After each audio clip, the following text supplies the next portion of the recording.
Welcome to Travel Buddy, presented by Switchfly. In this podcast, we talk about all things travel, rewards, and loyalty. Let's get to it. Hello, Nowell, and welcome back to the Travel Buddy podcast. Today, we are going to be talking about remote work, and not just remote work, because everybody's been talking about that for years, ever since COVID, and even before.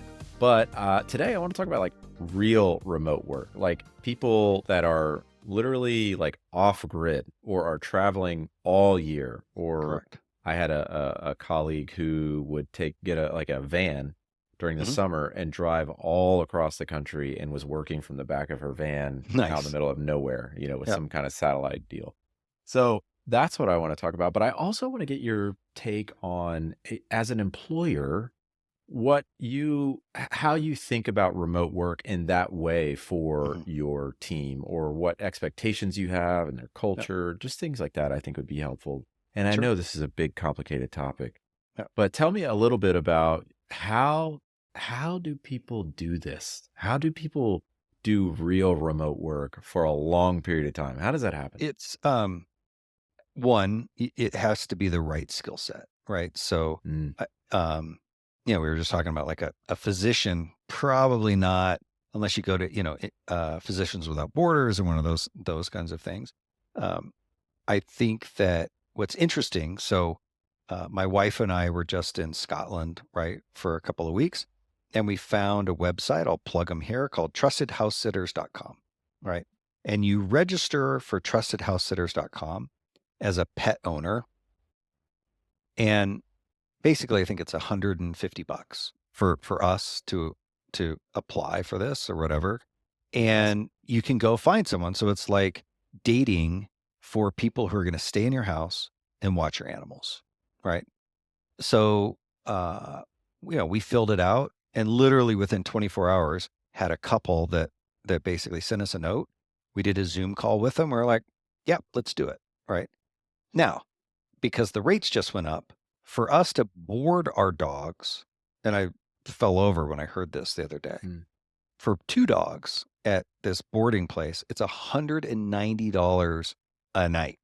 It's a What? hotel room a night. And this is not a fancy place. I'm like, and you bring the dog food, right? For them to basically watch your dogs Yes. and basically self-service, it's $190 a night. And I'm like, wait a minute. If you're taking a 2-week trip, a 3-week trip, like this is crazy, right? Yeah. And so we use Trusted House Sitters. One, there's an economic benefit of it, hmm but the people that stayed with us, very nice couple. He's from England and she's from Michigan. He's a programmer and she's a German tutor online for people, right? And so they have this very remote oriented thing, and they've figured out how to really live without having a house payment, right? Because Mm. I don't pay them to stay in my house. They just do it for free. So they're getting an income, but they don't have a mortgage. And literally they Oh. were at another place in Colorado, then they came to our house, and then they went to Portland, I think, and then they were in Costa Rica, and then they're all over the world, right? Just doing this kind of, staying, watching people's animals, living this kind of virtual nomadic lifestyle, right? But for the economic benefit, like for you, That's is huge. of course I'll do that. Like I'll Yeah. pay whatever, Yeah. That's so. But I have so many questions. I mean, do you feel like you had to like lock up your valuables, or like how did you like? I don't. Not It really. I didn't really mean, matter, I guess. um, yeah. I mean, we don't have stuff that is laying around for people to, I mean, I guess Sure. they Yeah. could, but, Yeah. Sure. but it's, I think for us, it's more about, take care of your pets, right? That's the hardest Yeah. part. Of course. Yeah. And they actually came over ahead of time, which we got really lucky. But, they did tell us some people need to show up and the keys under the mat that people have already left, and the dog's in the closet, right? Basically, or in the storage room or whatever. And that's it. You never actually meet the person.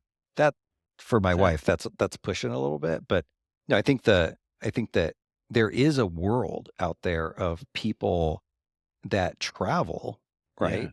And they do this. Her name's Lisa, right? She actually spent, I think she said, 2 months in the Galapagos working on a horse rescue thing, right? And so people have figured out this lifestyle where you can go to different places.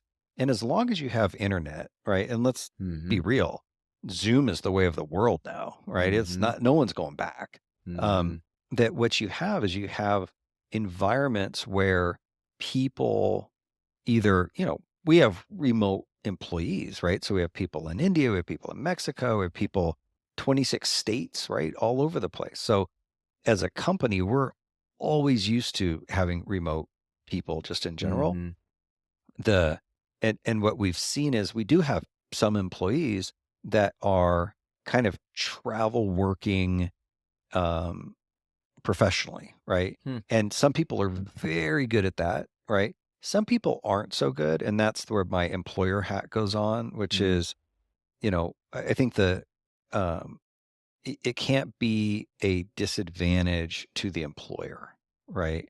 Mm. And when, and also, you have to have approvals and all this other stuff.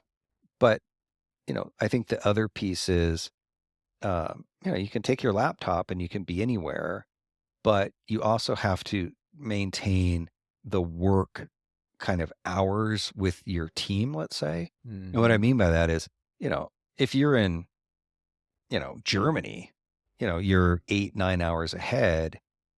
Man, if you want to be out drinking a beer at 7 o'clock, it's probably not going to happen, right? Yep. Because you might need to be on calls, and your company is not going to necessarily bend all the rules to fit your time zone, right? So you're going to have to live like one of our employees just left for Thailand. He's there for 5 or 6 weeks. Mm. Guess what? He's having to work from like 10 p.m. Like he's having to work the midnight Ooh, yeah. shift, Mm-hmm. but that's the expectation. So it's like, well, if you want to do that, that's okay. So I think you have to pay attention to the hours, right? Unless you're just a programmer at night and no one cares and you don't have to interact with anybody, but that's not the norm these days. Yeah. I think it's becoming more common. I think it's like I was thinking of, when Airbnb came out or Uber came out, there was this like cultural shift, like I'm gonna use somebody else's house or somebody else's Mm-hmm. like car. But then as it relates to remote work, I think things are becoming more asynchronous. Like people are writing things down more and there's more like cultural practices around that. Mm-hmm. But there is a lot of that synchronous work. I mean, we have 7 team members on our team. A couple of them are in Africa. They work overnight. And Yeah, I've had to be able to, on Sunday night, I've got to set them up well because they're going to be working while I'm sleeping. So for sure. there's a bunch of that kind of thing. Yeah. But I'm curious, how do you recommend people think about, I guess, like pulling this off, like as it becomes more of a cultural norm? And I'm trying to think like, okay, I want to do that. I want to go to Mm-hmm. Europe. I want to work, I can work mostly asynchronously, Sure. and I can go to Europe and live there. But I've got a little tiny baby girl that I love so much, and she is going to be 2 years old in February. And I'm Yeah. trying to think like, how do I have a baby? How do I run a company? How do I work with my team? The Yep. Schengen visas, I think if you go to Yeah. Europe, you get 90 days there, then you got to take Correct. 180 days back. Like, what are all the things that you would recommend for people, or at least to think through as they're Yeah. trying to do that life? I think that so we spent 6 months driving through South America, right? Mhm. And what you learn, first of all, when you're traveling for longer than 2 weeks or 3 weeks, the way you travel is different, right? Okay. So Yeah. you're not going and doing it like you have a lot of people. They get 1 week, they go to Disneyland, they're doing something every day, go go go go go, before you can get on the plane and go back home, right? Mhm. And when you're taking a longer period of time, you're more immersed in what's going on around you, and you're just living, Mm. right? So it doesn't really matter if you're living in your house now or you're living in a house in another country, right? Mm. You still are going to make dinner. You're still going to go to the store. You're still going to do this stuff. And what you end up doing is, okay, on the weekend, just like if you're in Dallas, right? Oh, let's go to the park on the weekend, right? Mhm. The normalcy, right, just starts to appear. Yeah. And so like when we did it, we would go and we would, stay in a place for 3 weeks, and then we would move. And so we'd have a couple of days of moving and then back into a place for 3 weeks, right? So Mm. you're more structured. I don't think, traveling when you're going day after day after day is really hard. It's And exhausting. it is exhausting, and I've done it. And, I think that you need to, I would rather go and say, we're going to live in Scotland, right? Or we're going to live in Ireland, or we're going to live in Chile. We're going to do that for 6 weeks. Mm. Right. And then we're going to go, and do we're going to move everybody. And now we're going to go be in South Africa for 6 weeks. Right. And, airplane there, get settled, get to know it. Okay. Now we're going to, now we're going to move to the next place for 6 weeks. And I think people do more of that than you realize. Right. Mm. I think the moving someplace every week is crazy. Like, Yeah. I don't know if that's even possible. So Yeah. I know people do it, but man, it's insane.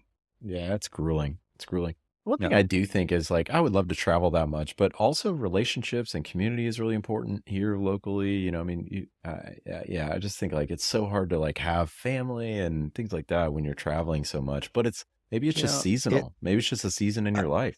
I will tell you, it goes really fast, right? Really? So, we pulled the kids out of school for, the back half a semester, and we're gone for 6 months. Like we had a lady that rented out our house. She actually watched our animals as well. And we were gone, like just, and you came back, and there is that reentry, like, whoa, like welcome to lots of plastic and stuff that you're not used to.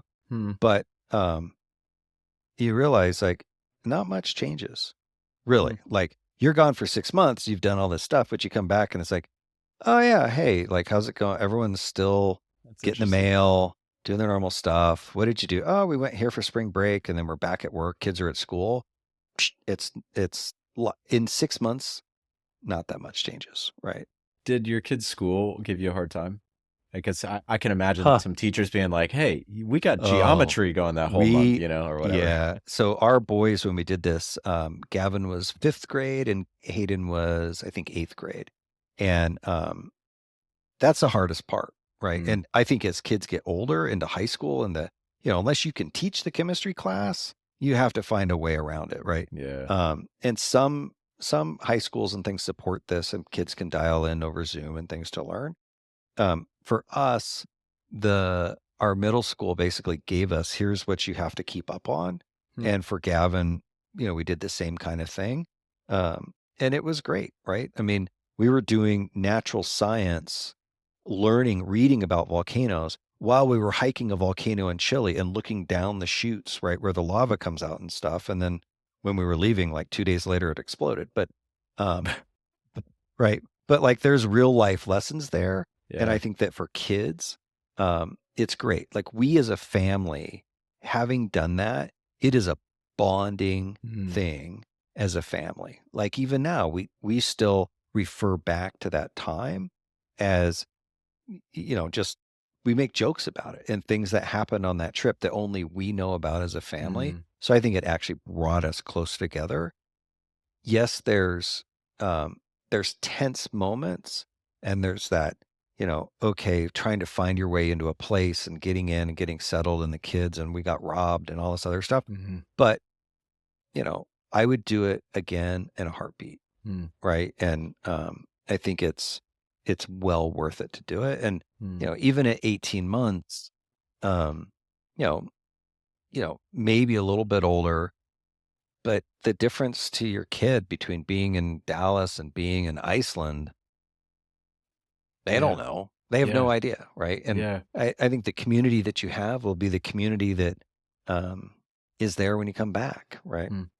Because today, like people are connected in all kinds of different ways, right? So 100%. Yeah. I definitely can't study volcano here in Texas, so no, you that is a great education. Yeah. No, I love that idea. I mean, we talked as a family about wanting to travel like that, but having a baby would be hard. But maybe there is that window that it's actually not too bad. Let's say from like 2 or 3 years old to 8, 9, 10 years old, it's actually pretty doable. We met a couple from Australia. Like whenever you're traveling the world, you meet Australians and go, I agree. They're crazy. Like they're doing what? And same thing. They were traveling for 6 months. they had a newborn, and I mean like under 12 months old newborn, a 3-year-old, and I think a 6-year-old.